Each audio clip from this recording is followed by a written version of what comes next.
8 ადამიანი, მათ შორის 3 ბავშვი დაიღუპა მექსიკაში აეროპლანის ავარიის შედეგად.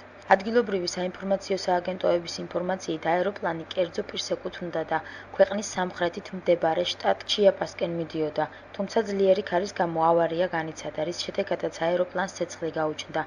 დაიღუპა აეროპლანის 2 პილოტი და 6 მგზავრი, მათ შორის 3 ბავშვია. მომხდართან დაკავშირებით მიმდინარეობს გამოძიება.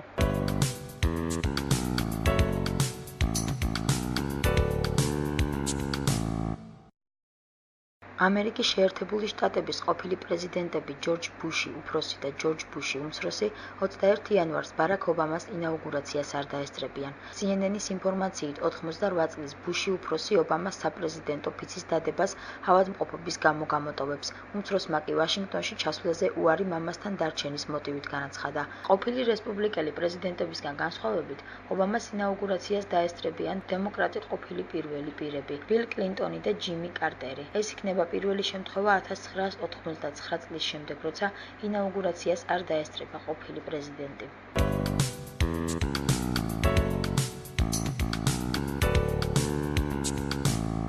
უკრაინის გენერალურმა პროკურატურამ ქვეყნის 2 ყოფილი პრემიერი, იულია ტიმოშენკო და პაველ ლაზარენკო 1996 წელს უმაღლესი რადის დეპუტატის ევგენი შჩერბანის მკვლელობაში ეჭვმიტანილად ცნო. ამის შესახებ BBC-ს რუსული სამსახური უწყება. ციხეში მყოფი ტიმოშენკოსთვის ოფიციალური ბრალდება ჯერ არ წაუყენებიათ, თუმცა მას დანაშაულის ჩადენაში ეჭვმიტანილის უწყება გაუგზავნეს.